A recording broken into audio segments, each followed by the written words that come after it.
So I got inspired this morning on a video, and I don't have very long because I have to get the kids ready, like finish getting kids ready. But I'm going to start this series called Things That Bridget Has Taught Me because of things that she says.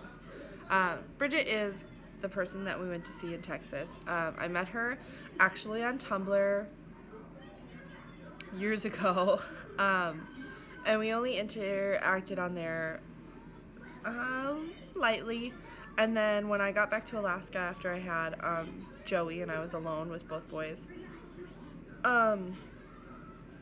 we decided to meet in person because we lived in housing complexes that were like housing subdivisions that were like a mile from each other, and neither of us minded to walk.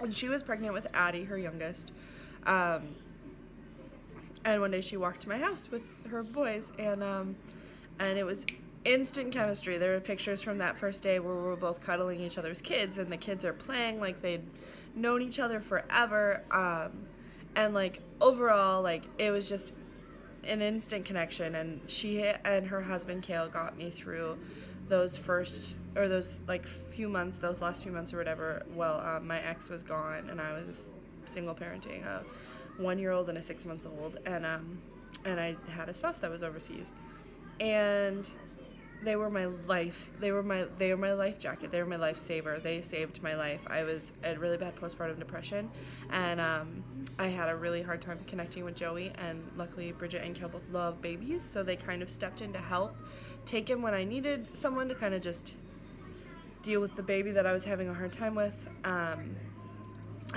that in turn helped my bond with him because it wasn't being forced. It happened more naturally. So anyways, we've known each other now for about 3 years then, because Joey's about to be 4. And they're just the most marvelous people. I just love them so much. I don't know why Angie's mad. Angie, what's wrong? I don't know what just happened. I also have a headphone in from... Alright, so she's fine now. So anyway, so she... is one of the best moms I know. Like, she just, I don't know, she just gets it. I don't know, it just seems so natural for her, and she says and does these little things and, like, gives these little pieces of advice that, like, just will shock my entire parenting, like, style and make me alter things or make me think things through a little differently, and she just has helped me so much grow as a parent.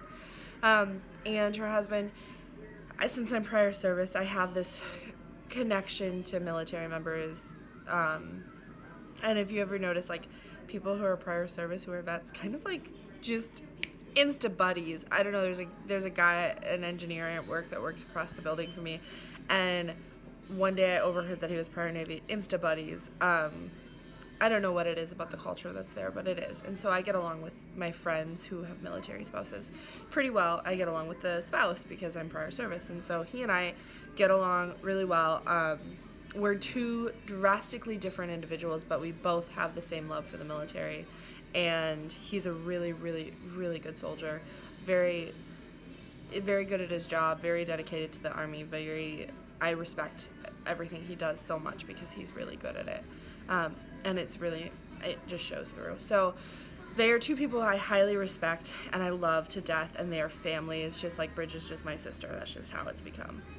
And so today on the phone, we were discussing something that I picked up from there. I used to let the kids eat anywhere because it was just easy for snacks and stuff, and I have no idea. But while at their house, she was really big on eat at the dining room table, and I carried that through when we came home and now make them eat at the dining room table mostly, but I have a tendency to forget because we have other rules that they don't have. So I tend to forget, and it's a new rule. And this morning we're having a discussion, and I told her that I'm like, it's really hard for me to like push it or whatever, and she goes, yeah, I get it, you have all these other things, that's not the hill you're gonna die on. And it's so true. That's parenting. Parenting is about pick your battles. Sometimes the food isn't the problem. What you really need them to do is be helpful with each other. I don't know, I can't use a good example. I'm really big on my kids all helping each other and being able to kind of take care of each other as well. Not Theo raises the rest of them. Joey actually will follow Theo upstairs because Theo is scared to go upstairs by himself because he has some anxiety, and And that's just the way it is. He handles it, we handle it, he doesn't freak out, but in turn he'll ask Joey to go upstairs with him, and Joey always says yes. Angie does certain things for the boys that, you know, it's just helpful, we just help each other, and so that's a really huge deal in my house. That's why I'm saying that. Not that Bridget and them don't do that, because they also do that, but things like that, things like just because I'm a working mother, there's certain things that I have to do during the day, or get things done. So that's one of her things that changes the... The computer turned off. Okay, well, we're gonna have to get ready to go here soon, okay? I gotta go wake Zozo in sec. So yeah, that was a Bridget-ism this morning that she said to me. Not the hill you're gonna die on. And it really resonated with me because it's, she said it before, this isn't the first time, but it is something that she says all the time that resonates with me and really, really gets through to me is pick your battles. Is that the hill you're going to die on? Are you prepared to die on that hill? So, you learned something new today about parenting, a Bridget-ism, and I'm planning to make more of them because there are quite a few things that she has said that they're like bombs in my brain. That make me go, yes, that's exactly how I want to do that, or that's exactly the best way to describe that. So there's your Bridget-ism for the day. And I don't know if she'll watch this or not, but I love you so much, Bridget, and you are awesome. Mama, no. And now I have to go do stuff. Oh, it says, oh, snuggle. Oh, she wants to snuggle so bad.